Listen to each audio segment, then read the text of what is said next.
Welcome to Get 'em Onside, the Legend Series now, when our man, the SP, calls himself the SPY, the senior producer, Gibbo, he said, who do we need for the Legend Series? I said, we need somebody who's not often seen. What are they doing? Where are they? So I said, what I need is a premiership winner. I need a State of Origin winner, a kangaroo, all those sorts of things. And a good-looking bloke. He's the second best-looking bloke here, folks. I'm talking about Craig Wing. Where have you been? Hello, Craig. G'day, mate. How are you? Thanks for having me. So let's start with that. Where have you been? So you kind of have been off the radar. Your illustrious, decorated career, you've not been spotted. What are you doing these days? I'm working in property, actually. Eastern Suburbs, Lower North Shore, prestige property. Do some commercial stuff as well. But, back to the heartland. I went overseas played in Japan for 6 years. I went for two, but actually went for two, but stayed for 6. Played rugby union, but now living the new life, raising kids. A little bit late to the party, but it's all fun. How many kids? I've got 2. Yes. I've got a girl that's 4 and a boy that's 1. My son's already kicking balls around and swinging golf clubs, so I'm pretty happy about that. Are you a golfer? I am a golfer. That's all I've got left these days. Really? Handy golfer? I go all right, yeah. Okay, all right. So I'm just thinking about your pedigree. And by the way, people ask Craig Wing, beautiful man, and I've said this to my wife, the best combination an Australian who meets a Filipino person is sublime. That's what you get, folks. You get this man here, Craig Wing. So mum's Filipino. Mum's from the Philippines, yes. Yeah. Dad's white Australian. Yep. And I've got to thank my mum for a lot of things. Athletically, mostly mum or dad? I'd say that's my dad, yeah. Really? Yeah. How'd they meet? I think he was backpacking through the Philippines on his way back from Europe. He'd been away for 6 months. They met.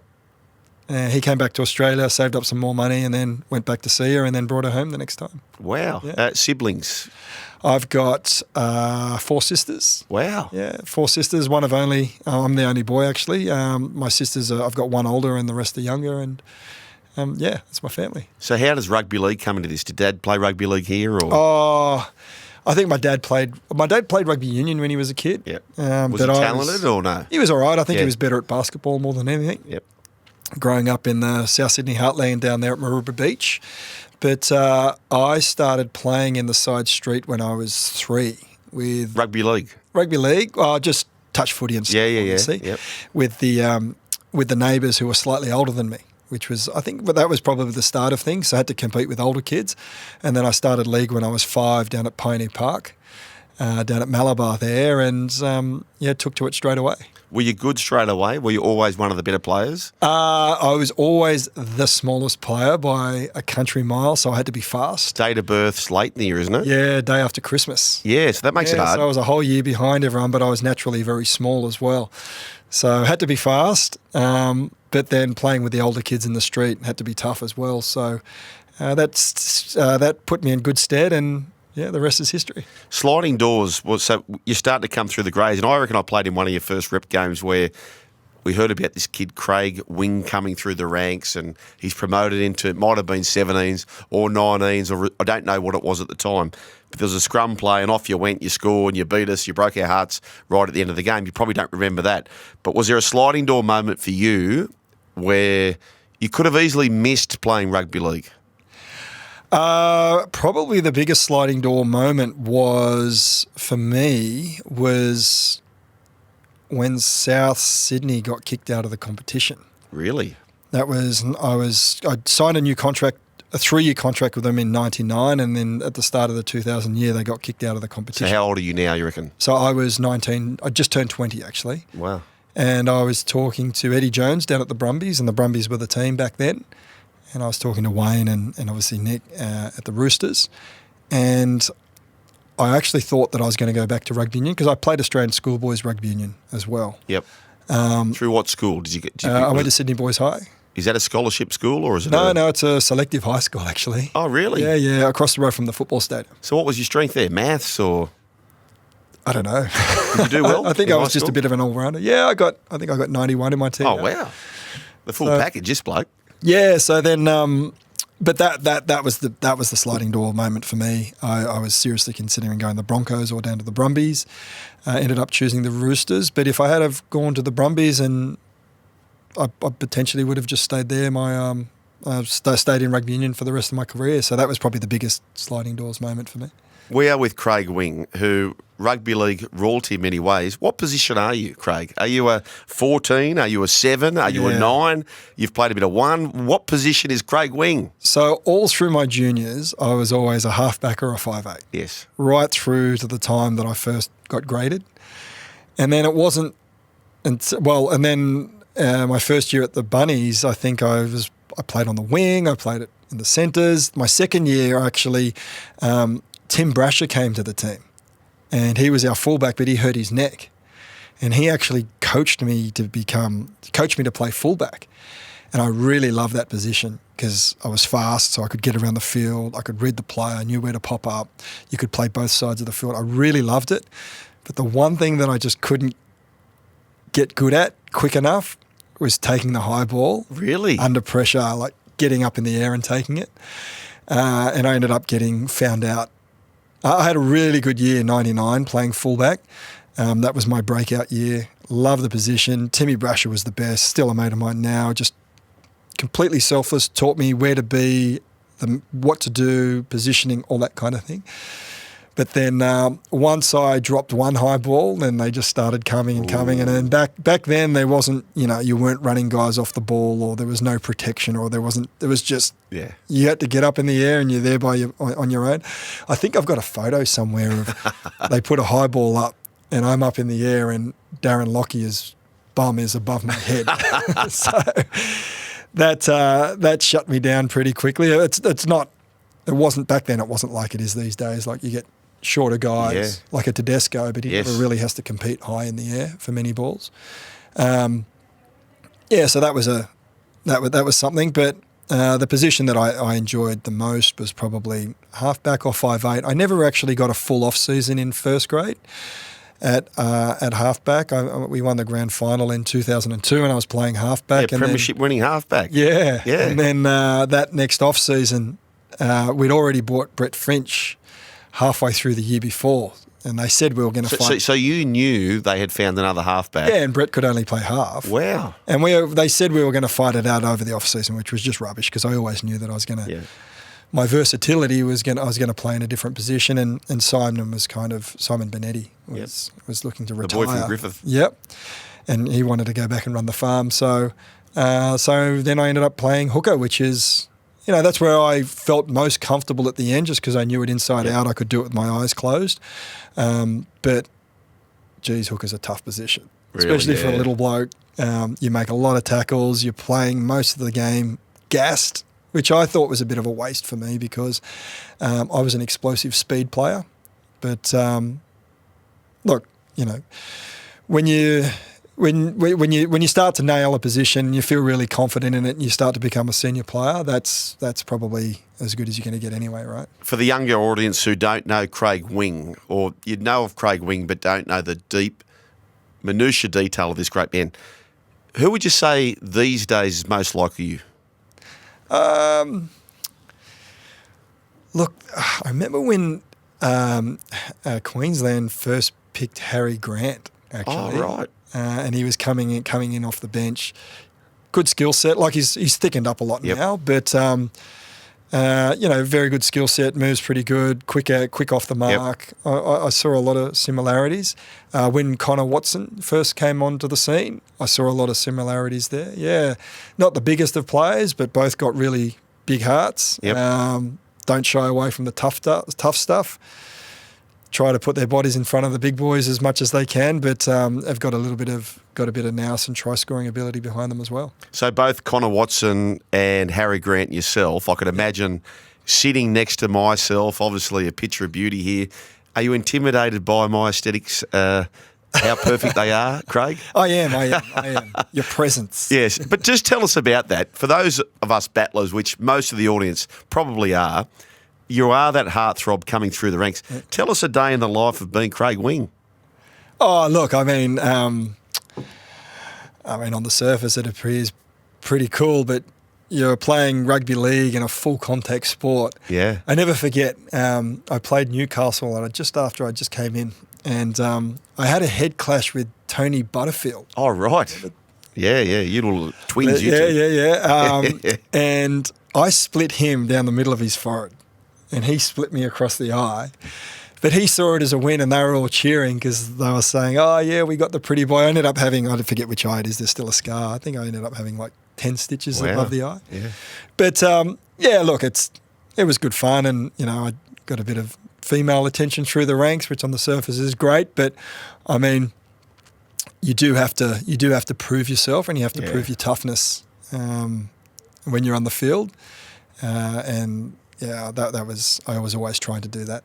I reckon the sisters too would have made things a bit different. So you're used to having the sisters. And, it wasn't as big a deal to perhaps what many may have. Yeah, I think I was quite lucky having sisters growing up. Yeah, and they were always good at pulling me back into line. But I also knew how to be around women, I guess, and dealing with the dramas that sometimes come with it. We've got plenty as well. Yeah. State of Origin, we are knocking on the door for that. It is the Legend Series. Do you like the team? Laurie's pick? I do like the team. There's a lot of guys that have been there, done that before.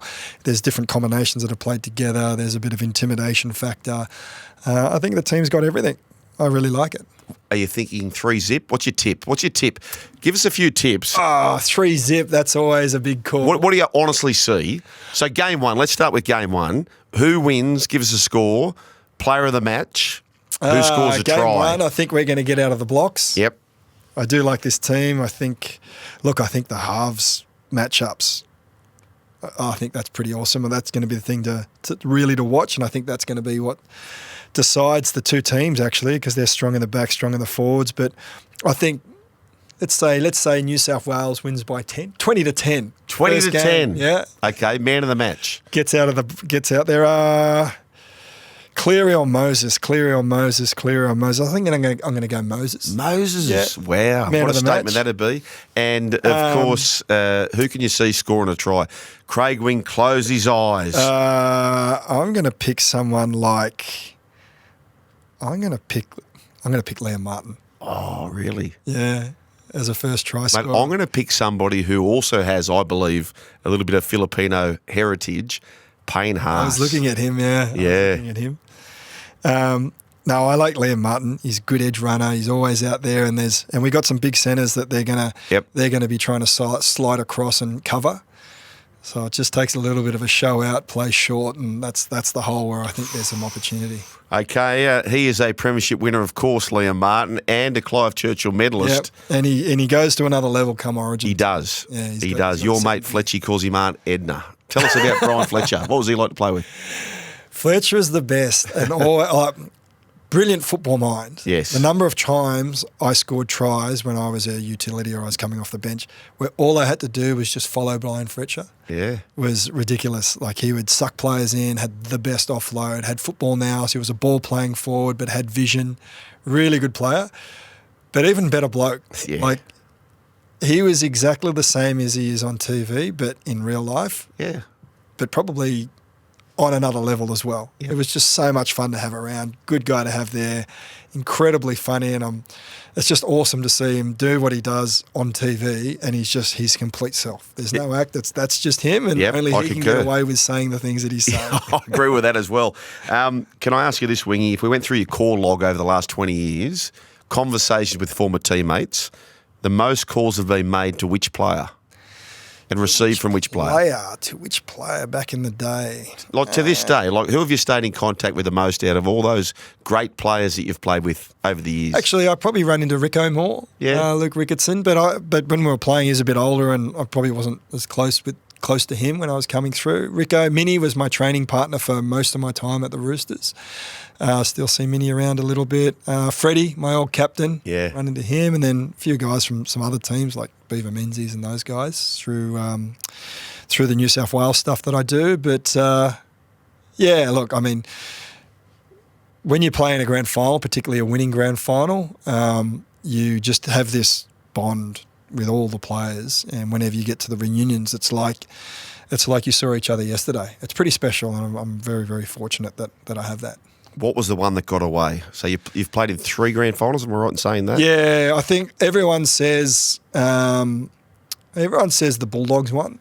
was the one that got away, but for me it was the Penrith one. Yeah, what happened? Oh, the rain happened. And I know you can't blame it on the rain, but they had a big forward pack. Well, Milli Vanilli blamed it on the rain. Yeah. And that was falsified as well. When you, especially when you're playing out at Homebush and it rains, it just shortens the field up. Yeah. You can't go anywhere near the sidelines because you get pushed out.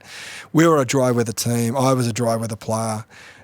Speed, agility, skill, footwork, all that kind of stuff. And I remember watching that day. We were in the Ezron Hotel, which is not there anymore. Motel, not hotel. Motel. Too much of a rap. Yeah. It was the Roosters in a motel. There's breaking news. We used to go into this 2-star, maybe 3-star at best place in Randwick before every home game. Wow.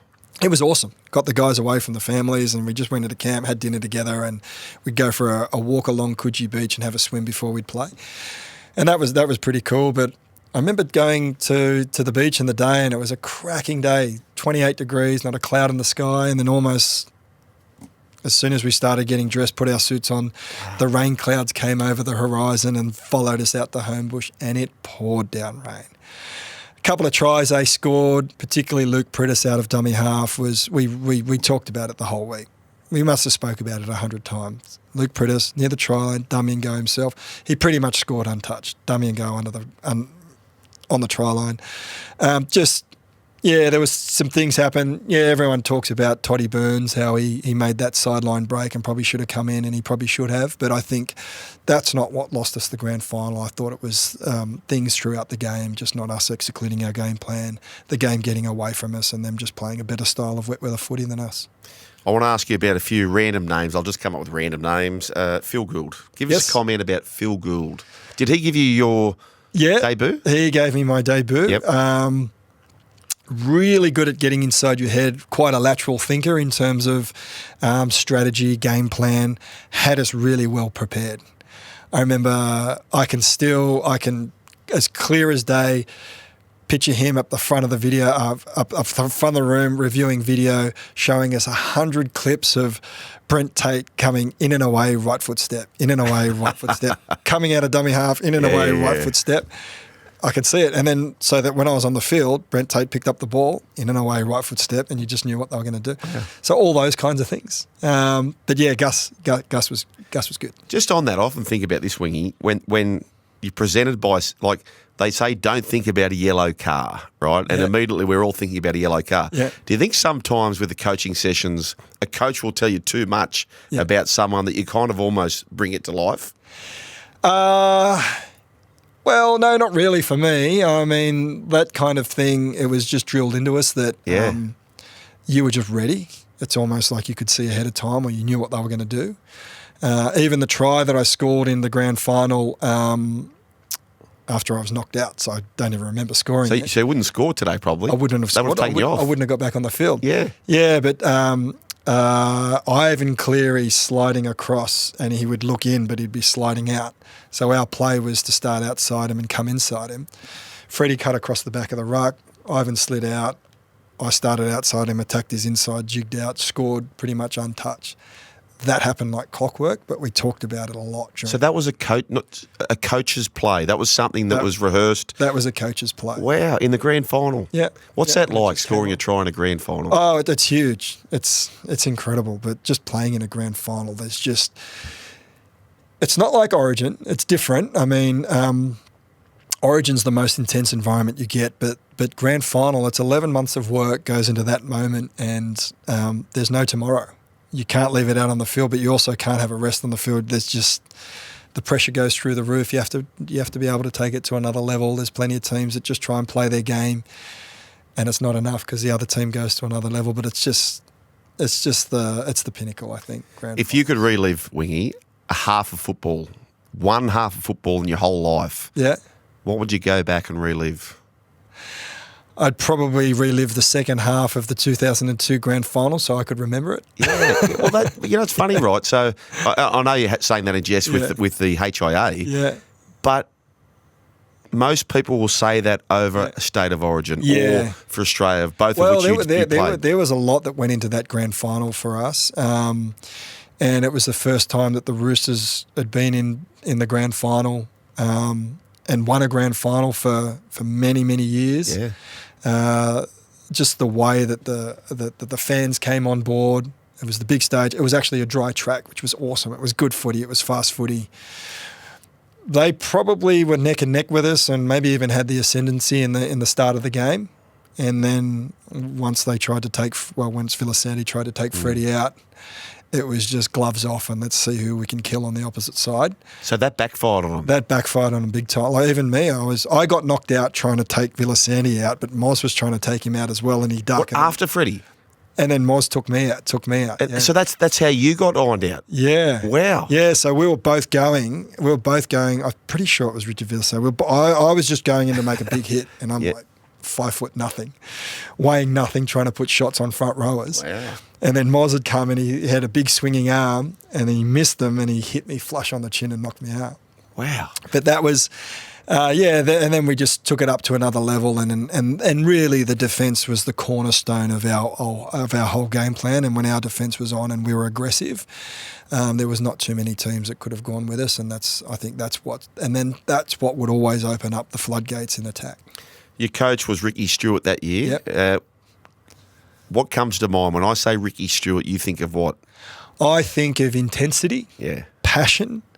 I always loved playing under a hard coach, a tough coach. Was there a moment, or was there an off season, or was there something that vividly? Oh yeah, there was heaps. I mean, 100 hundreds that we had to do. Yeah, I heard about that. Just ridiculous. We were supposed to do 100 hundreds, but we did 50 hundreds or something. So who was the best at that, by the way? That was my forte, yeah. That was your forte. Pretty good at that. But there was a time up at Coffs Harbour in a training camp, and he got us up at 3 o'clock in the morning in the middle of the rain to do hill sprints. Did he? Just stuff like that, which toughened us up.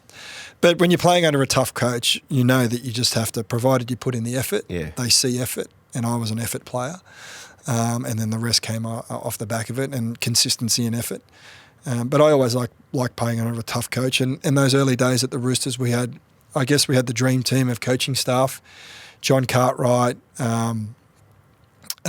had Cement, Gillespie, we had Jimmy Dimmick, we had Sticky. Who else do we have? Would have been a young Flano maybe floating around in those days. Flano came a bit after, but that was a really good combination of coaching staff that was able to resonate with every single player. Was Gus coaching director then? Or? Gus was coaching director in the background. I think he was still there then. They were probably some of the most enjoyable years of my life. When I say Gus, what do you think of? Gus, just ultimate strategist, lateral thinker, creative, also passionate. Can maybe get a bit too technical. Really? Okay. What about Brad Fittler? Freddie Fittler, inspirational leader, never said too much. Wasn't for long-winded talks. Not? No. No. So on the footy field, so there'd be heaps of times behind the try lines where we'd have a try scored against us. People are just, you naturally sort of start going, oh, we should be doing this, we should be doing that. Heart rates are going through the roof, and Freddie just go, shut up. Everyone just shut up. Don't say anything. And then we'd shut up and not say anything. And he'd just leave it, and we wouldn't be saying anything, and then everyone would calm down, and then he'd go, right, we're going to go up, we're going to kick the ball off, we're going to chase hard, we're going to tackle, get through the set and get the ball back. Can we do that? Be like, yeah, okay, let's do it. And then we'd do it, keep them down in their half, defend hard, get the ball back, and we'd be on the attack from our 40 onwards. Wow. Just simple things like that. Kick, chase, tackle, just simple stuff. But he always led by example. He was always the one that kind of, if the opportunity there, he'd take it, or if the try needed to be scored, he'd score it, or if the kick needed to be kicked, he'd kick it. Best player you've played with? Best player? It's very tight between he and Joey Johns. Yeah, right. But I'd have to say Joey Johns, just his skill level in all aspects, defence, attack, kicking, passing, he just had everything. And he was so skillful and had such vision that I remember playing with Joey. No matter where you were on the field, all you had to do was look up. And if there was an opportunity, your job was to relay it into Joey, and you'd know that somehow he'd get the ball to you, whether it was a kick, a cutout pass, or it'd come back a little bit later. So what that meant was he had all these players playing eyes up footy, which is a key, and everyone relaying all the options back to him. And I think that was the reason why he looked like he had so much time, because he did. He just had options all over the place, and he just had to look around and pick the right one. But he had the skill to get it there as well. So on Joey Johns, and our listeners, our viewers would love hearing this. I imagine they call it the combine there in the NFL. Sprints, jumps. He wins none of that, right? Fitness tests. He wins none of it, right? But why? No, why? He had a big engine, I would say. So fit. Well, no, I'd say let's say 70% of the fittest person. But if you're building the game of rugby league life, he wasn't the fastest. Yeah, he wasn't the fittest. But why is he an immortal? Like, what is it about him? Because he was the smartest and the most skillful. Yeah, the most skillful, and the smartest being just knew kind of the way that I guess a lot of guys do now. Pull apart the opposition. He knew everything about every other player, knew how to, stretch them, target them, take the ball away from them, come back at them and attack them. So he had the vision, he had the skill. He also had the motor as well. Like Joey would fight to the death. He was super, super competitive, and he was tough. Like, he used to buckle guys in defence. He had a really good defensive technique, really, really strong. He was not a weakling in the defensive line. Is it hard being a dummy half with Fittler, Johns, and any number of star fullbacks behind you? Is it hard? Is it intimidating to be a hooker when those guys at training are... Well, when I first went to the Roosters, I was coming from a team that was not going too well to a team that was full of stars. That was hard for me. But my breakout was... I actually got dropped to reserve grade for a little bit, and then I came back up. And my initial time at the Roosters wasn't great. The first half of the year, I wasn't really happy. I didn't know anyone. I came in really late because. So what year are we talking? We're talking. That was 2000. Yep. The season started a lot earlier, and I left the Roosters in December. I left the Rabbitohs in December, joined Roosters in January, and then they started the season in February because of the Olympics. Yes. Didn't know anyone, had no combinations, was terrified of everybody, was in awe of Freddie and all those guys. I probably wasn't speaking to anyone, so they thought I was arrogant because there was a lot of attention thrown on me when I was coming across. They'd just been in the grand final? Yeah, I hadn't had an off season, so I was underdone. I think I was only weighing 76 kilos. I was carrying a shoulder injury. And then the start of the year, and they brought me over as fullback. Oh. And I played fullback in the opening game of Stadium Australia when it was 106,000 people. Yeah. Played against a red-hot Parramatta Where was Luke Eels. Phillips? Because he was unbelievable in that grand final. Yeah, he came after. Did he? Yeah, so right. I was playing fullback, and then, they were kicking it down to me. I was 76, 77 kilos at the back. Fullback's a bloody lonely place if you're not comfortable there. And then I got absolutely pumped, and then it didn't start off too well that year. But then I got dropped to reserve grade, worked really hard on my strength, my fitness, came back into first grade at about 79 kilos, like 8 weeks later or whatever it was. But my shoulder had healed. And the trigger for me was, I think they put me on the bench and they didn't know where they were going to play me, but Simon Benetti got injured or something, so they just chucked me into hooker. And I made the conscious decision in my head, right, I'm not going to play anyone's game plan. Like, if I'm going to bow out of this and just play reserve grade for the rest of my life, I'm going to go down on my terms. So I was like, every time Freddie Fittler calls the ball one way, I'm going to dummy and go the other. Oh, wow, that's bold. And I was scoring 2 or 3 tries in the 20 minutes that I was on the field because I was just... Bees to a honeypot over there for Fittler. I was ripping holes through the middle. Any play the ball, I was taking off. And that's how I got the name, the Super Sub, because I'd come on for 20 minutes in a game or after 20 minutes or what have you, and I'd just go into dummy half and just run. So... back to your first question, having those attack players are all around you, provided you're prepared to back yourself and work in with the game plan and the opportunities on, it just opens up so many options. Like, you think back to when Cameron Smith, had Cooper Cronk, Jonathan Thurston, Billy Slater. That's just pulling people away from the ruck, opening it up, and then if you've got someone that's got some nous in and around hooker, it's devastating because the defence just doesn't know where to go. Who do you see, Craig Wing, winning this competition based on you're a premiership winning halfback? You've played at every level. Tick, tick, tick, tick, tick. Green ticks all over the place. Who do you see there grand final day? Melbourne Storm's hard to go past, and you just got to, they were good when I was playing against them. They're still good now. They've never had a down year.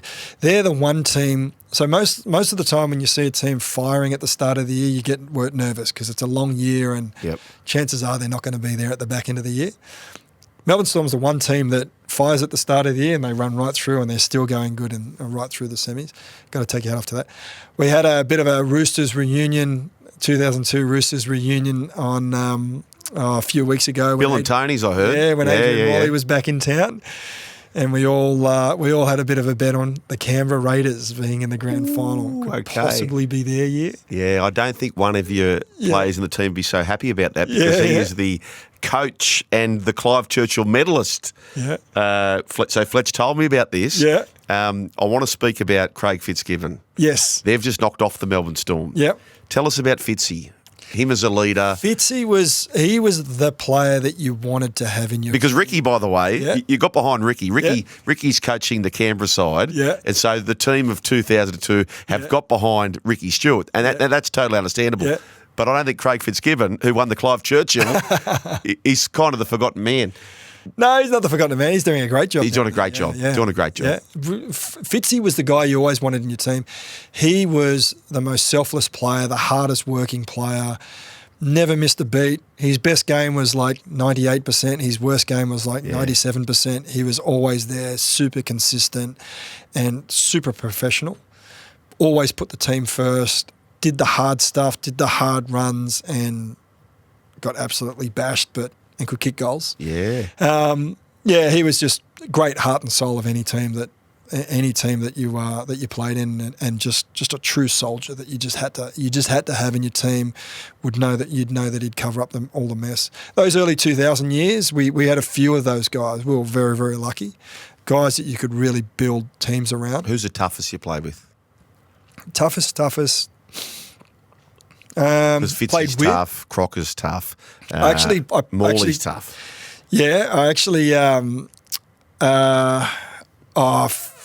would say pound for pound, because Fitzy wasn't a big guy, he wasn't a muscly guy, he wasn't the most powerful guy, but I think from a tough point of view, I'd say Fitzy. Fitzy was the toughest. Yeah. Wow. Yeah, and he's got a tough side at the moment. Yeah. So, of all those players you played with, was he the most likely to be a coach, would you say? Or was probably. He was all about just being professional, not cutting corners, just doing everything right. Loved his footy. I think to be a coach, you really have to love your footy and be a student of the game as well and just love watching footy. Fitzy was a bit like that. I think he's a little bit more serious these days, definitely, than when he was a player. Yep. Because he was quite the prankster. But yeah, it's good. It's good to see him doing well. Craig Winger, it's been a treat, and I've got reams of paper to ask you about other questions, but we're going to let you go. Can I just say this? You've got 2 kids. Yep. If they were only to see one part of this particular chat, and you could say something to your 2 kids, what would you say to them? What would I say to them? Do your best with whatever you're trying to do. Yep. And then the outcome's the outcome. Yep, okay. Do your best. And the outcome's the outcome. So that's the best at training. Yep. If you do everything right at training, you try your best at training. Don't miss any, don't take shortcuts. Prepare well. Then no matter how big the game is, it's going to happen. You're going to be well prepared. You're going to make the right decision. And if it's not your day, it's not your day. And then it takes the pressure out of whether you're going to win or lose. You just know that you've done everything right leading up to it, and that's the best you can do. Craig Wing, you've been very prepared today and nailed it, and we appreciate you leading us out on the Legend Series here. Get them onside. Craig Wing, thank you very much. Thanks, mate. We'll see you next time.